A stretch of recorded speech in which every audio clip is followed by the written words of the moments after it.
chairman and members of 55 villages under Chumukadima district got together here today for a very crucial meet at the Chumukadima village council hall where various issues were discussed, and one of the main issues were also the resolutions that needed to be sent to the government of Nagaland, and especially in terms of the development of Chumukadima district. Now, such as the project director post of the RD department, to have one over here in Chumukadima as well, and also a district education officer, and also do away with VDB secretary association if there is as well, or VDB secretaries at the village level. Now, these are very important points to take note of, since Chumukadima is a full-fledged district, and these are, I would say, requests to the government that the 55 villages have resolved today in the meeting.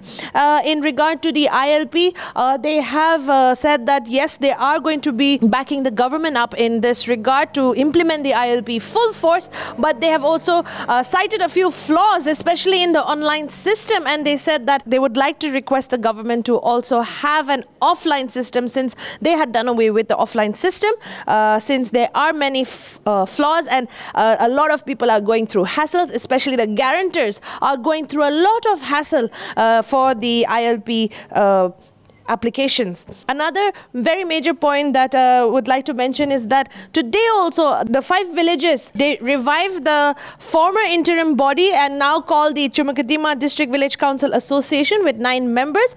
Now, the spokesperson here today, the chairman of Sovima Village and the spokesperson of the Chumukadima District Village Council Association, did give the press conference and answered a few questions in regard to all that I have mentioned earlier. Many issues were taken up today, but these were the main ones. Let's have a look. Thank you, media friends, for coming to cover our program.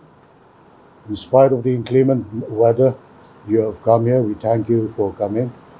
Today, 55 villages of Chumukadima district have come together to revive an association formed in 2015 by the nomenclature Chumukadima Area Village Councils Association.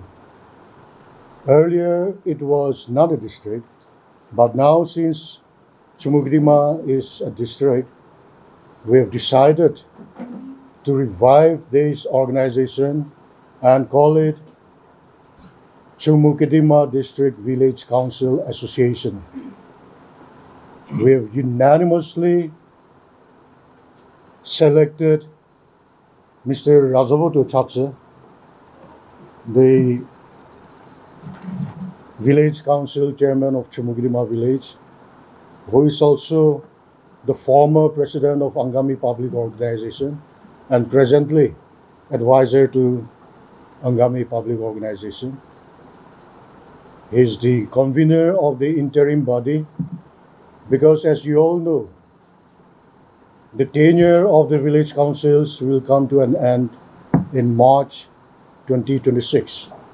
So it's an interim body now. And Mr. H. Vika Chishi, village council member of Unity Village, has been selected to be the secretary. And I'm thankful that they have selected me to be the spokesperson of the interim body. We have selected 7 prominent citizens to be advisors to this interim body.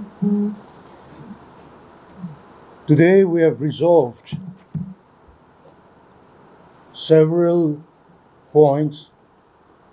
To begin with, we have resolved to ask the Department of RD to post a project director here in the district as early as possible, so as the works of the villages can be expedited. Again, we've also resolved to request the government, particularly the Department of School Education, to post or to make arrangements for a district education officer to be based here in Chumugidima. And we have also resolved to do away with the VDB Secretary Association in Chumugidima district. We feel that VDB secretaries function under the village council. So to keep the supremacy of the village councils, we have decided to do away with the VDB Secretary Association, if there was any in the past. We've also decided to reiterate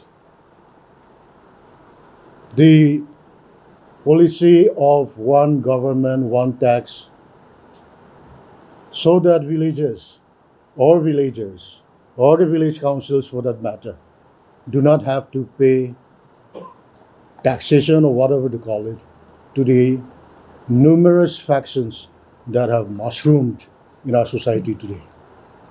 At the same time, we've also resolved to ask the government of India to review the ceasefire ground rules and to strictly implement the provisions of the ceasefire ground rules.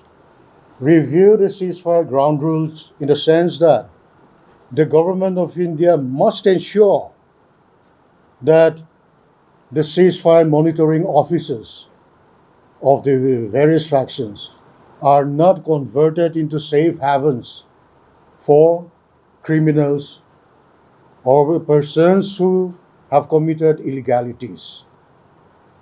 What we public consider as law and order problem, which we all know is a state problem, a state subject, and the state government is fully capable of tackling law and order problems. But because of the wrong translation of these as Naga political issues, illegalities have been committed by many factions, such as taxation, intimidation, collection of illegal taxation or whatever, then kidnapping for ransom, then all these syndicate systems in the society. This is making our lives miserable. So we appeal to the government of India to review the ceasefire ground rules so that the public can lead normal lives. Another issue that we discussed today was the issue of inner line permit. We appreciate the government of Nagaland for taking up this long-awaited measure, and we're willing to go all out to give cooperation to the government of Nagaland so that inner line permit is strictly followed and illegal immigrants are done away with. We appreciate the government, but we also feel that the present online system or the mode that has been introduced is not guarantor friendly. It's inconvenient. You remember when there was offline mode, the guarantors had to merely provide their Aadhaar card, their photographs, their phone numbers, and it was easily done. But now the guarantors have to generate a unique ID number, which take weeks. It takes weeks to generate that number. We're also required to provide our Aadhaar card, okay, but also indigenous inhabitant certificate. We also have to go to the common service centers, stand in queue, and get ourselves registered. We go through a lot of hassles to generate that unique ID card, and we need to take live photographs also. We go through all those hassles. But when these applicants, when they take the numbers of the guarantors to do it, they can do it in a matter of 2-3 minutes. What we feel is that it should be the other way around. We feel that it should not inconvenience the guarantors. And we feel that the offline mode should continue and at the same time streamline the online mode so that it becomes user friendly or guarantor friendly. We've also decided to request the government of Nagaland to enhance the period of ILP for agricultural laborers to a period of 1 year, because 90 days for the agricultural laborers is not convenient at all. So we want to suggest that another category, apart from what is mentioned as labor now, say a category of agriculture laborers or whatever the government deems fit, should be introduced. We also have had a lengthy discussion on the rules of administration of justice and police in Nagaland, the Fifth Amendment of 2025, which was passed in, or rather on February 28, 2025. We appreciate the government for ensuring that the customary laws, Naga customary laws, are promoted, propagated, and preserved, as well as practiced. We also appreciate the government for making a three-tier system wherein above the village council, or rather the village customary courts, there is district subordinate customary court, which will be manned by the Dubashis. And above that will be the district customary court, which, according to the Fifth Amendment, will be the final authority. Because earlier, whatever has been adjudicated by the village councils or the Dubashis, or even the deputy commissioner's office, these were liable to be challenged in the high courts.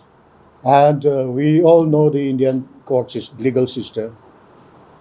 Delay, pending cases, it drags on for years and decades. So swift administration of justice or swift adjudication of cases was not possible. But now the government has, we feel, wisely decided to set up a district customary court to be the final authority of Naga customary laws. But at the same time, we want to request the government also to consider the concerns raised by the esteemed Nagaland Bar Association. Some points have been raised by the Bar Association, and since Bar Association has to do or is comprised of legal luminaries, we believe they know what they're talking about. So we feel that they are speaking on behalf of or in the interest of the Naga customary laws and the Naga people.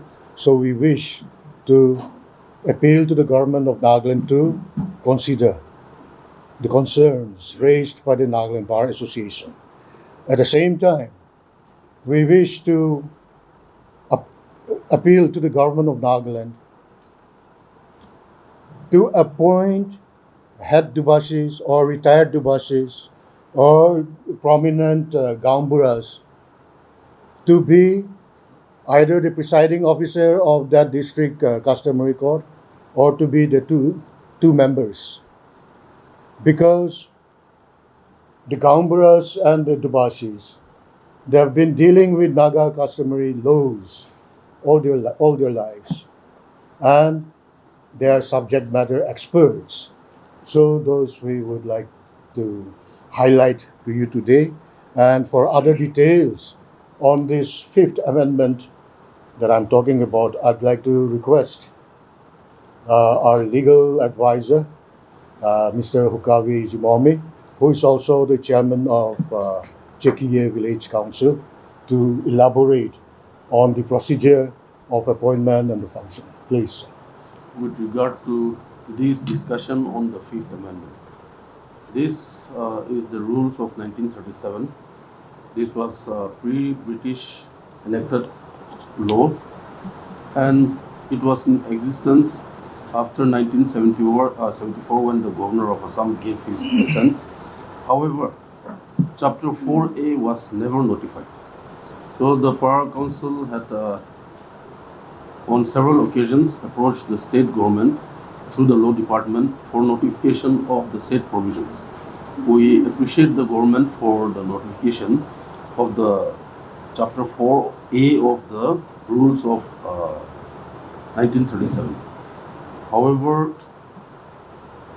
when we look at the provisions, no clear-cut rules have been framed as yet for the appointment, especially for the appointment of the presiding officers or the procedure for the conduct of business by the customary courts. Of course, we have seen that the government has said that the BNSS and the CPC will be followed in spirit. However, as per the provisions of the rules, the government should at an early date come out with certain for the rules of appointment of the presiding officers as well as the conduct of the courts of the customary courts. So, with regard to the rules, we, while appreciating the government, we request the government to come out with the rules at an early date so that it will become functional. Otherwise, like the earlier days, it was there as a act, however, without notification, it could not be implemented. Now it has been notified, but without the rules, again, it will not be able to be implemented. So we will be back to square A. Thank you. And another resolution that we have adopted today, and this has to do with Law and Justice Department. We're given to understand that the infrastructure for district sessions judge is already in place here in Chumukidima. But presently, the police officers, police stations of Sovima, Dipupa, Chumukidima, Mejiphema, they all have to go down to Dimapur Disease Court. Now, when the infrastructure is already here, we would like to request the Law and Justice Department to depute or to post district sessions judge here in Chumukidima district to make the administration or administration of justice easier for our police personnel. Thank you. Was there any discussion on the highway that is under the jurisdiction, especially of Chumukadima? And there are multiple deaths that have occurred in just 2 years' time, and because of the road condition and of course natural calamities as well. So is there any discussion on that, on how the district would like to go about it with the NHIDCL and the government of Nagaland? Since our convener was there on the spot the other day, I would like to request him to take your question. Well, on this matter, on that day, whatever I have to say, I have already said very loudly. Might have hurt them also, but the truth is always bitter. However, we have to speak out the truth. They cannot go on playing with the life of the Nagas. So I think we should appeal to the government of Nagaland to put pressure on the NHIDCL people to do the needful on time. That is what we wanted to say. And for today's meeting, whatever we have decided, whatever we have resolved, since both the earlier speakers have covered, they have already said, so I have nothing much to say. However, I must say thank you to you all for coming up and giving us program coverage. Since all the village councils were here in today's meeting, and a lot of you chairmen are also here. I wanted to inquire about the issue of the job cards, the job card holders. It has been quite an issue, and there have been many complaints that the village is deducting almost 70 to 80% of one card holder. So, is that being done under the knowledge of the village council, or how is it going? Yeah, thank you, Akshay, for your question. Starting from last year, there has been this direct beneficiary transfer of wages to the accounts of the beneficiaries. Now, I can't speak for other villages, but for my village, we have been sensitizing the beneficiaries that this is not a grant in aid, this is not a loan or anything, is your wage. You have to come, work, and earn. But since you all are not able to come to work, you will be required to give a certain percentage back to the village council so that the village council can either hire laborers or to engage machineries to do the jobs. We have been, especially my village has been doing that. And the job card holders also, they have fully cooperated with us because just imagine wage per day is 244, something like that. Now, geotag photos have to be taken in the morning as well as in the evening. Do you think any Naga will come and earn such a meager amount, work for 7 hours in this heat? It's not possible. It's not practical. So, with understanding, with the department as well as the beneficiaries, my council has been deducting so that development activities in my village, do not come to a halt. And as far as my village is concerned, no one has complained about that. Earlier in the last meeting, in the last press conference, about the incident that occurred between the two factions, there was an ultimatum given. And after that, again today you're reiterating about the ceasefire offices not being a safe haven for criminals. So, if the ceasefire monitoring board does not take action on such requests, do you think what further steps will the Chumukadima district take? See, yeah, you were talking about the last press conference held by the 13 Village Forum. Yeah, see, we are concerned about non-implementation or strict implementation of the ceasefire ground rules, and also converting these designated officers into safe havens. But it's not incumbent on us, or the onus is not on us alone to take up this issue. It's not a responsibility of Chumugrima district alone to take up this matter. We only wanted to prick the conscience of the Naga public, also the conscience of the underground cadres, and also the goodwill. We want to solicit the goodwill of the government of India so that necessary steps are taken.